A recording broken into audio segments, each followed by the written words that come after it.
हमने शहर को दी एक नई पहचान, हम हैं सिंघानिया बिल्डकॉन।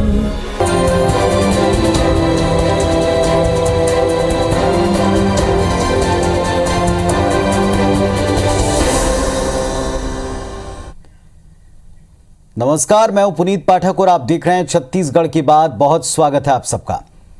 केंद्रीय वित्त मंत्री निर्मला सीतारमण ने 1 फरवरी को आम बजट पेश किया। मोदी सरकार ने दावा किया कि ये फ्यूचर बजट है। बड़ी बात यह कि एक नई परंपरा के तहत पहले प्रधानमंत्री ने इसे देश भर के बीजेपी नेताओं कार्यकर्ताओं को विस्तार से समझाया, इसके हाइलाइट्स बताए और अब बजट की खासियत को जन जन तक पहुंचाने की जिम्मेदारी मिली है केंद्रीय मंत्री और दिग्गज बीजेपी नेताओं को। इसी क्रम में मंत्री राज्यों के दौरे पर जा रहे हैं। इसी के तहत केंद्रीय मंत्री ज्योतिरादित्य सिंधिया शनिवार को रायपुर आए। केंद्रीय बजट को दूरदर्शी बताते हुए सिंधिया ने इसके लाभ गिनाए, लेकिन प्रेस कॉन्फ्रेंस में सिंधिया ने राज्य सरकार की खामियां गिनाने पर ज्यादा जोर दिया। जाहिर है इस पर प्रदेश कांग्रेस जमकर हमलावर है। सवाल उठता है कि राज्य सरकार और कांग्रेस पर आरोपों से क्या केंद्रीय मंत्री का मूल उद्देश्य पूरा हुआ?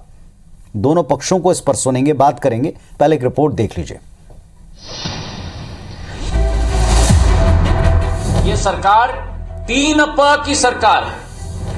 एक प्रोएक्टिव सरकार है, एक प्रोग्रेसिव सरकार है और एक प्रो पीपल की सरकार है। और आज मुझे खेद है ये सुनते हुए कि छत्तीसगढ़ में उस राशन की वितरण प्रणाली में पूर्ण रूप से भ्रष्टाचार होकर गरीब का अन्न छीना जाता है। वैसे तो केंद्रीय मंत्री ज्योतिरादित्य सिंधिया का छत्तीसगढ़ दौरा केंद्रीय बजट में किए गए हितकारी प्रावधानों और मोदी सरकार की उपलब्धियों को बताने के लिए था, लेकिन बीजेपी दफ्तर में मीडिया से बात करते हुए सिंधिया का ज्यादा फोकस राज्य सरकार को घेरने पर रहा। केंद्रीय मंत्री ने अंबिकापुर, रायगढ़, बिलासपुर और रायपुर में विमानन क्षेत्र के विकास को लेकर राज्य सरकार की सपोर्ट न करने की बात कही। एयर इंडिया को बेचने वाले मुख्यमंत्री भूपेश बघेल के बयान का जवाब देते हुए सिंधिया ने कहा कि यूपीए सरकार के वक्त ही एयर इंडिया को 82,000 करोड़ का घाटा हुआ। मोदी सरकार इसे सशक्त करने की दिशा में काम कर रही है। प्रेस कॉन्फ्रेंस के दौरान सिंधिया ने पीडीएस पे भ्रष्टाचार को लेकर की भी कांग्रेस सरकार पर हमला बोला। सहायता और जो कार्य प्रदेश सरकार को करना चाहिए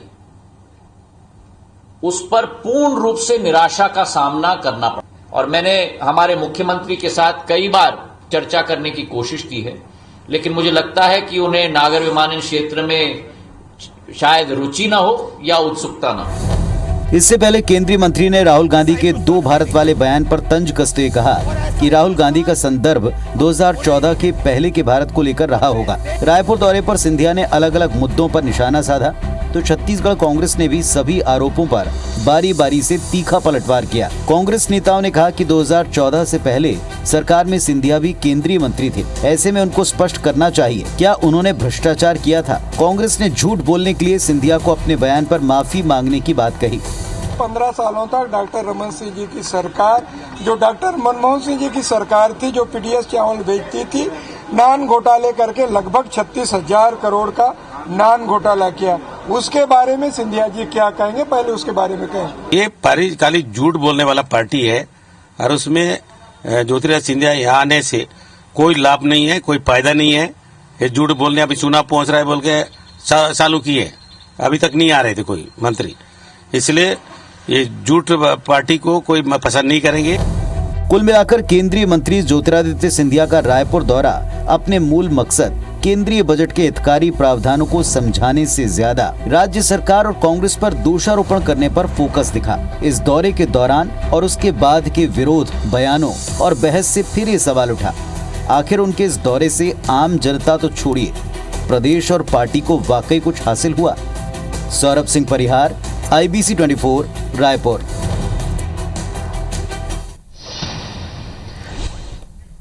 तो एक नया चलन, एक नई परिपाटी देखने को मिल रही है। एक तो बजट को जिस तरीके से और जिस पैमाने पर पहले देखा, समझा और प्रस्तुत किया जाता रहा, भारतीय जनता पार्टी का और तमाम दिग्गज नेताओं का कहना है कि अब जो बजट आ रहे हैं वो फ्यूचरिस्टिक बजट हैं, यानी चुनाव को देखते हुए या मौजूदा परिस्थितियों के हिसाब से ही नहीं है, बल्कि आने वाले वक्त की ज़रूरत के मुताबिक और जो कोविड के बाद हालात बने, इसमें देश को एक ऐसे देश के तौर पर, एक ऐसे जगह के तौर पर प्रोजेक्ट करने को लेकर के भी बजट है जहां लोग निवेश करने के लिए आ सकें। कुछ उदाहरण इस बारे में राष्ट्रीय स्तर पर भी सुने गए और अब ये जिम्मेदारी बीजेपी कार्यकर्ताओं को, दिग्गज नेताओं को दी गई कि वो अलग अलग प्रदेशों में जाएं और बजट की खूबियों को बताएं और फ्यूचरिस्टिक बजट है, इसी तरीके से इसे आम जनता के बीच में स्टैब्लिश करें, पहुंचाएं। इस क्रम में ज्योतिरादित्य सिंधिया आए जरूर, लेकिन जिस तरह वो राज्य सरकार पर बरसे, जिस तरह उन्होंने राज्य सरकार पर एक के बाद एक कई दोष मढ़े और जिस मिनिस्ट्री को संभालते हैं उससे रिलेटेड भी उन्होंने बताया कि राज्य से काफ़ी उनको कॉपरेशन नहीं मिल पाता, जिस वजह से यहाँ विकास नहीं हुआ। तो क्या इस मुद्दे पर, जिस मुद्दे पर वो बात करने के लिए आए थे, क्या उनका यह दौरा कामयाब माना जाएगा, क्या हासिल हुआ है, इस पर हम बात करेंगे। हमारे साथ दोनों पक्षों से दो बहुत सुलझे हुए नेता हैं।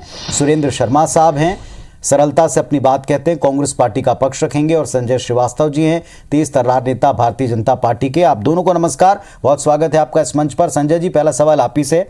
ज्योतिरादित्य सिंधिया जी आए, आकर के उन्होंने राज्य सरकार पर जमकर निशाना साधा। कांग्रेस कहती है कि ये केवल आरोप प्रत्यारोप की सियासत के लिए आए थे, औपचारिकता के लिए आए थे, इससे क्या मिला प्रदेश को, सवाल उठाया उन्होंने।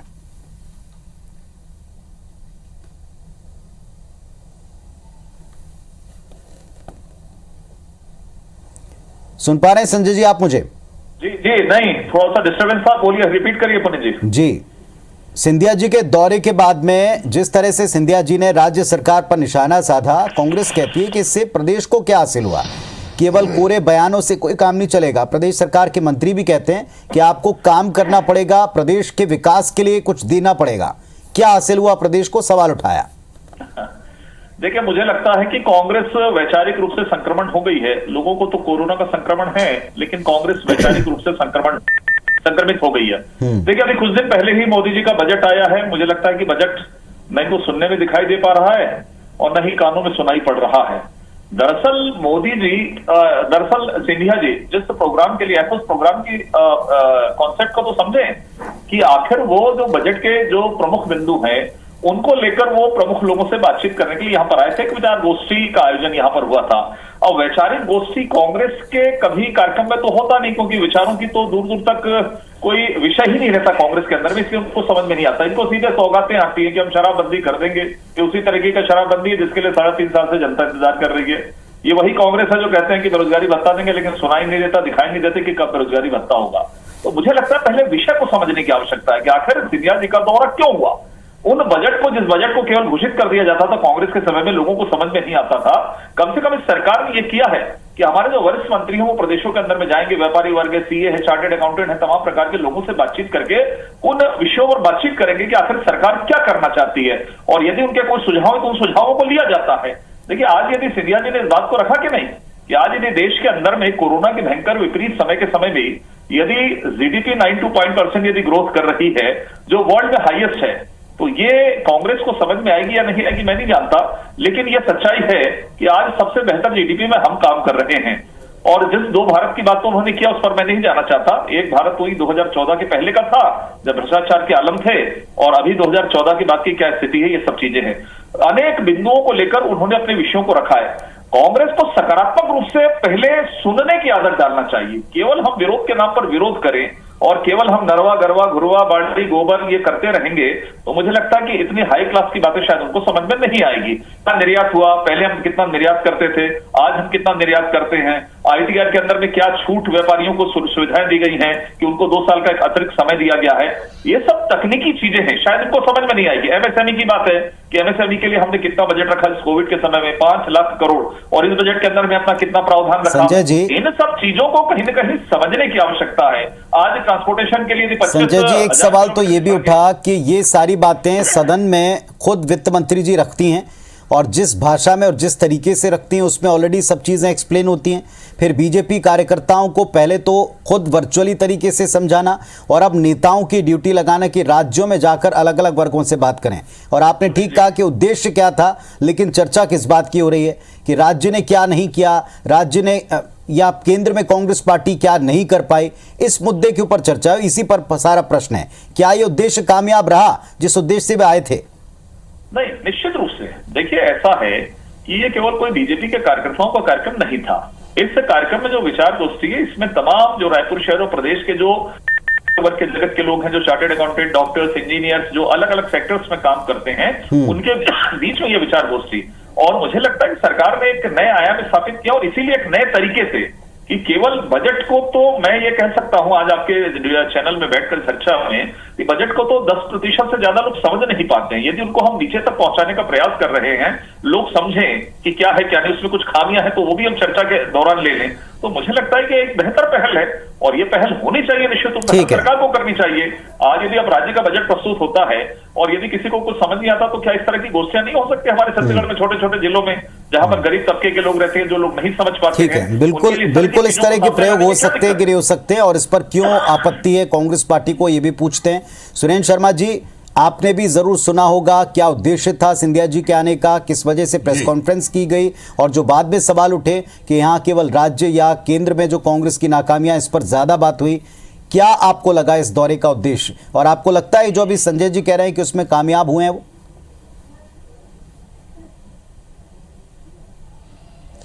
देखिए पाठक जी, भारतीय जनता पार्टी की सरकार जब से बनी है वो ऐसे ऐसे काम कर रही है कि देश के लोगों को समझ में नहीं आता। इन्होंने एक कृषि बिल बनाया, और कृषि बिल बना करके पूरे हिंदुस्तान के लोगों को 2 साल तक समझाते रहे, किसानों को समझ में नहीं आया, और किसानों को समझ में नहीं आया, और अंततः उस कृषि बिल को सरकार को वापस लेना पड़ा। हमारे मित्र संजय श्रीवास्तव जी कहते हैं कि ये गरवा नरवा घुरवा बारी गोबर वाले लोगों को ऊंची बात समझ में नहीं आती। तो अगर ये मूर्ख समझते हैं, ये तमाम हिंदुस्तान के लोगों को, छत्तीसगढ़ के लोगों को मूर्ख समझते हैं क्या?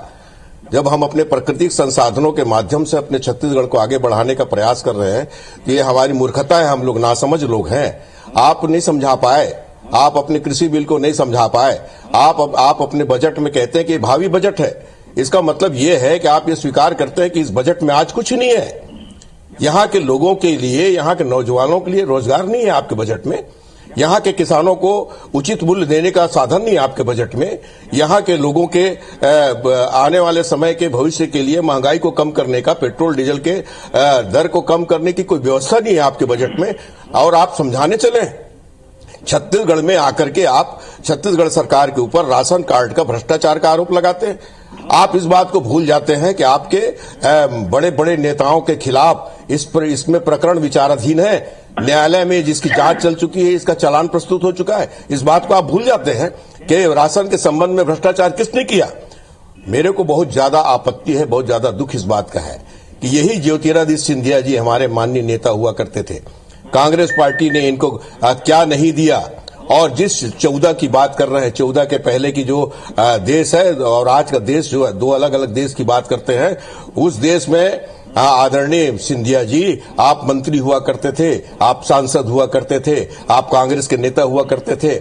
आपके तमाम परिवार के लोगों के नेतृत्व में ही कांग्रेस ने पूरे 70 साल काम किया है। इस बात को आप क्यों भूल जाते हैं? अगर कांग्रेस गलत थी तो आप भी गलत थे, और आप 7 साल में अच्छे नहीं हो जाएंगे, 3 साल में आप अच्छे नहीं हो जाएंगे। आप भारतीय जनता पार्टी में पद स्वीकार करते ही आपकी भाषा बदल जाती है, आपके विचार बदल जाते हैं, आपके देश के प्रति नजरिया बदल जाता है, आपका छत्तीसगढ़ के लोग जो है मूर्ख नजर आते हैं, और आप हिंदुस्तान को नहीं समझा पाएंगे। ये बजट हिंदुस्तान के लोगों की समझ में पाठक जी नहीं आने वाला है। ठीक है संजय जी, उत्तर दें इन बातों का, समझाने की आवश्यकता ही क्यों पड़ रही, नंबर 1। नंबर दूसरी बात ये, फिर वही बात कि दोषारोपण और 14 के पहले और बाद की स्थिति, तो ये सवाल पीसीसी अध्यक्ष ने भी पूछा कि तब आप इसी पाले में थे, कांग्रेस के साथ थे, तो फिर आप भी उतने भागीदार होंगे। देखिए निश्चित रूप से जो जब जहां पर रहेगा उस समय यदि उसमें वो इन्वॉल्वमेंट है तो भागीदार रहता है, इसमें कहीं मुझे कहने में कहीं गुरेज नहीं है। लेकिन इतना इमोशनल मत हो, 4-4, 5-5 हजार मूर्ख शब्दों का प्रयोग अपने लिए करना ठीक नहीं है सुरेश जी। ठीक होता है, गलतियां होती होगी आप लोगों से, इसलिए अपने लिए इस तरह के शब्दों का प्रयोग मत करिए। ये तो राजनीति में चलता रहता है, आरोप प्रत्यारोप। देखिए ऐसा है कि यदि भूपेश बघेल जी रोज सुबह उठकर यदि नरेंद्र मोदी जी को कहें तो क्या उनका ये काम है क्या? छत्तीसगढ़ की जनता ने केवल इसलिए दिया है कि आप रोज चिट्ठी लिखो, रोज कोसते रहो नरेंद्र मोदी जी को। तो मुझे लगता है देखिए 2 अलग अलग, पहले तो ये मुझे लगता है कि वैचारिक रूप से क्या है, हो क्या गया कांग्रेस को। अरे भाई केंद्र जो है, केंद्र चिंता करती है पूरे देश का, केंद्र चिंता करती है तमाम प्रकार के विदेशों से आयात निर्यात, विदेश नीति, तमाम प्रकार के विषय उनके रहते हैं। राज्य की सरकारों की जो अपनी कार्य सीमा है, जो कार्य है, वो राज्यों के अंदर की स्थिति रहती है। आप उससे उसकी तुलना यदि करने लगेंगे तो मुझे लगता है कि ठीक नहीं है।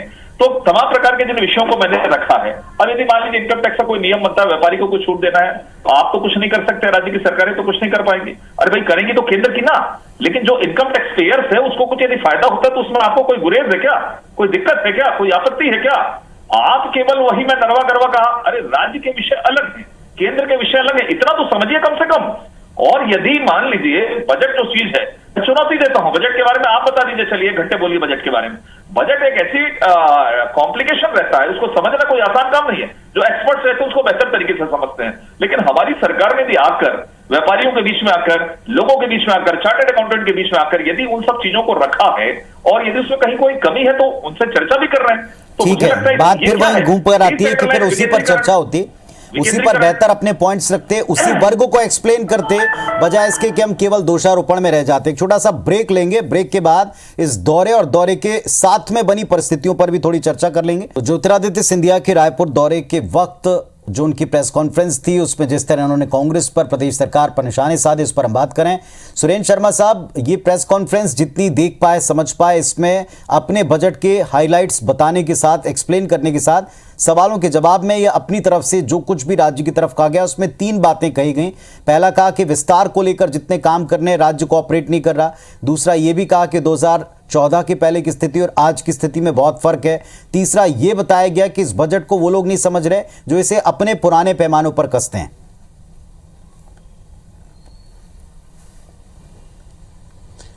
देखिए पाठक जी, पहली बात तो ये है कि सिंधिया जी का ये कहना कि सरकार कोऑपरेट नहीं कर रही है। केंद्र की योजनाओं में सरकार, छत्तीसगढ़ की सरकार अगर कोऑपरेट नहीं करती तो आप मनरेगा में आप हमको प्रथम स्थान नहीं देते, वनोपज की खरीदी में आप हमको प्रथम स्थान नहीं देते। इसके अलावा अन्य जो नवाचार है उस दिशाओं में छत्तीसगढ़ की सरकार ने स्वच्छता अभियान में जिस तरह से कीर्तिमान स्थापित किया है, तो ये बात अपने आप में प्रमाणित हो जाता है कि ये आरोप बिल्कुल गलत है। छत्तीसगढ़ की सरकार केंद्र सरकार के साथ बिल्कुल निश्चित रूप से जितना सहयोग करते बन रहा है सहयोग कर रही है, बल्कि हमारा कहना तो यह है कि भारतीय जनता पार्टी की केंद्र की सरकार धान खरीदी के विषय में लगातार हमारे साथ असहयोग कर रही है, हमारी अग्नि परीक्षा ले रही है। ये बात निश्चित रूप से, इस बात को मेरे को स्वीकार करने में कोई आपत्ति नहीं है कि इस देश में संघीय व्यवस्था है और केंद्र की सरकार चलाने की जिम्मेदारी भारतीय जनता पार्टी को माननीय नरेंद्र मोदी जी के नेतृत्व में मिला है। मगर ये बात भी समझने की आवश्यकता है, उसी तरह से छत्तीसगढ़ में सरकार चलाने की जिम्मेदारी आदरणीय भूपेश बघेल जी के नेतृत्व में कांग्रेस पार्टी को मिला है। और निश्चित रूप से छत्तीसगढ़ की सरकार अपनी जिम्मेदारी को पूरी गंभीरता के साथ वहन कर रही है, इसमें कोई संदेह की बात नहीं है। अब बात दरअसल ये आ जाता है कि बजट के संदर्भ में, जैसा कि मैंने पहले भी कहा कि ये जब स्वयं ये स्वीकार, मैं बहुत बजट के बहुत ही उसके गंभीर बातों को, उसका जीडीपी और इतना सेंसेक्स ऐसा हो जाएगा तो इतना हो जाएगा, ये सब मैं नहीं जानता। हम सब एक आम आदमी हैं और आम आदमी के रूप में हमको एक बात समझ में आता है कि माननीय प्रधानमंत्री जी ने नोटबंदी लागू किया। नोटबंदी लागू करते हुए कहा कि इससे काला धन रुकेगा, आतंकवाद में लगाम लगेगी, नक्सलवाद में रोक लगेगा। वो तो नहीं हुआ। उसका जवाब आज तक उन्होंने देश को दिया नहीं कि इससे कितना काला धन वापस आया और कितना इन सब चीजों में नियंत्रण करने में सफलता मिली। जीएसटी को उन्होंने दूसरी आजादी बताया, आधी रात को उसको लागू किया और उसके कितने फायदे इस देश को हुए, इस बात की जानकारी भी माननीय प्रधानमंत्री जी ने नहीं दिया। उसी तरह से 2 करोड़ लोगों को सालाना रोजगार देने की बात पहले माननीय प्रधानमंत्री जी ने कही थी और इस बजट में सरकार स्वयं कह रही है कि 60 लाख रोजगार के इसमें उत्पन्न होने की संभावना है।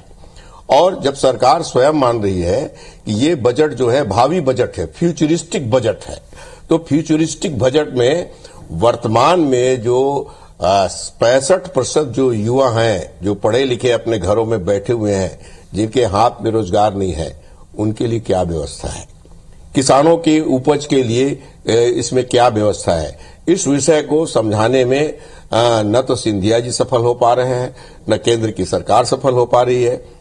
जिस तरह से कृषि बिल को ये समझाने में सफल नहीं हुए, जब तक इसको समझाएंगे तब तक दूसरा बजट आ जाएगा। ठीक है संजय जी, बात दरअसल वही है कि लगातार जिस एफडीआई की आलोचना की उसको काफी होता है, तो ये कांग्रेस आज नासमझी के दौर पर चल रही है और वो जानती है कि केंद्र की सरकार क्या कर रही है। इस बात पर जवाब दीजिएगा कि कृषि बिल को भी समझाने का सालों तक प्रयास हुआ, साल की अवधियों में प्रयास हुआ, लेकिन वापस लेना पड़ा।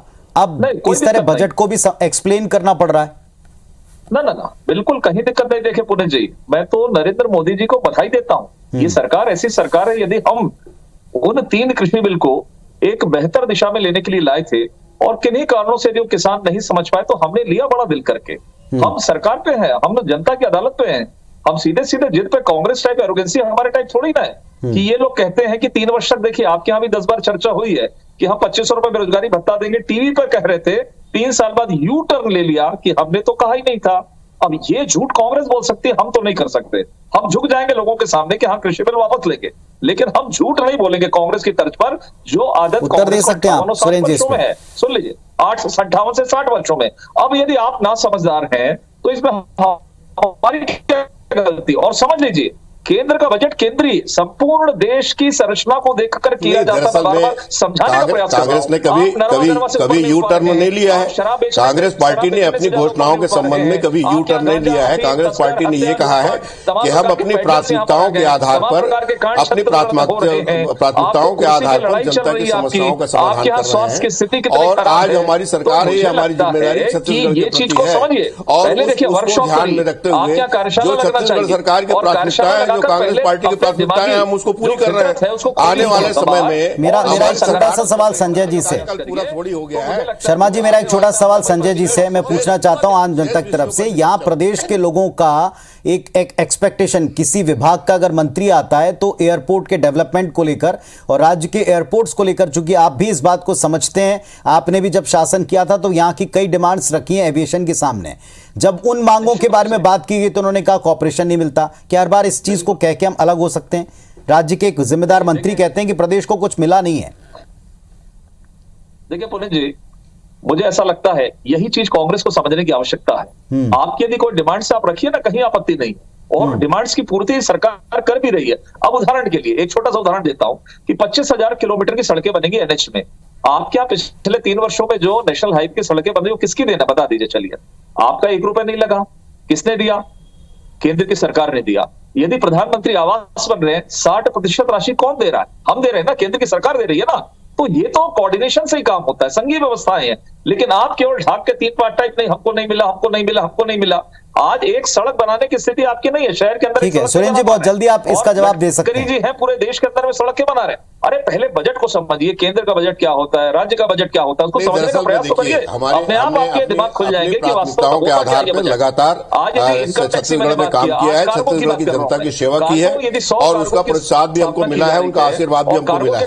जहां तक केंद्र का प्रश्न है, इसमें कोई संदेह की बात नहीं है कि लगातार छत्तीसगढ़ की सरकार के साथ भारतीय जनता पार्टी की केंद्र की सरकार भेदभावपूर्ण नीति अख्तियार कर रही है, लगातार हमारे विकास के रास्ते में बाधा उत्पन्न करने की कोशिश कर रही है। हम तो ये कहते हैं अगर हम नापसंद हैं तो कोई बात नहीं। ठीक है सुरेंद्र जी और संजय जी, संजय जी, आप दोनों जानते हैं, चाहे केंद्र हो चाहे राज्य हो, दोनों ही जगह सरकारों को बनाने का काम आम जनता का होता है। आम जनता सरकारें बनाती है अपने प्रतिनिधि चुनकर, और साथ में ये उम्मीद जरूर करती है, चाहे केंद्र या राज्य, जो भी और जिस भी धन की बात हो रही है, वो धन एक्चुअली जनता का है, जनता की तरफ से ही वो धन कर के तौर के ऊपर या विभिन्न साधनों के द्वारा पहुंचाया जाता है। और उसका उपयोग अगर उसके लिए नहीं हो पा रहा या उसके विकास के कार्य रुकते हैं तो जाहिर तौर पर आक्रोश जो जहां बैठा होगा उस परिस्थिति में उस दल को देखना पड़ेगा।